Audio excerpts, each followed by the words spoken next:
Hi, welcome back to Reflections on Memorization. This is Sebastien Braxton with Psalm 34, and we're looking at Psalm 34, verse 19, where the Bible says, "Many are the afflictions of the righteous, but the Lord delivers him out of them all." Now, this verse is something I resonate with a lot because I don't know about you, but I've had days where it seems like nothing goes right. I mean, it's just like everything that can go wrong goes wrong and worse. And so it says, many are the afflictions of the righteous. And we've already referenced this in a previous episode.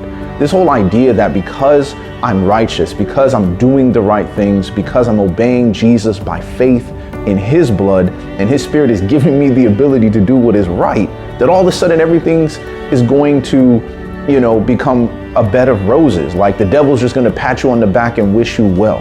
I remember a story where a friend of mine was telling me, he said, "Yeah, man, I had a friend who came to me and he was saying, I'm so tired of problems. I got all these problems in my life." And he said, "Oh yeah, I know a place where you can go. There's a whole bunch of people there. They have no problems at all." And he's like, "Really? Where is this?" He's like, "Yo, it's right here on 5th and Main Street." And he said, "Wait, but that's the cemetery." He said, "Exactly. Those are the only people in the world that don't have problems. Problems are a sign that you're alive." And he says, anyone living has problems. Anyone living has afflictions. And as we embrace that many are the afflictions of the righteous, our problems are not an indication of our connection with God. They're not an indication that we've done something wrong or that God is necessarily displeased from us, because it says the righteous. There was no one more righteous than Jesus. And Jesus had the worst afflictions known to humanity on the cross. He was righteous.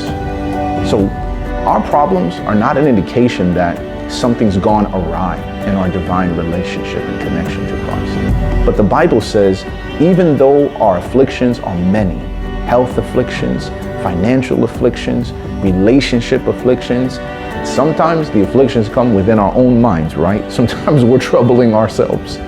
And the Bible says that, but the Lord delivers him out of them all. So even though our afflictions are many, it does not limit the salvation of God. It doesn't limit the power of God to deliver us. That is the encouragement, is that wherever problems abound, God's power is even greater than those problems. There is not one problem in your life or mine that God cannot deliver us from. There's not one situation. There's not one point of confusion. There's not a crossroad. There's not an under road. There's not an over road by which God cannot lead us through, if we would simply trust in him and rest on his name.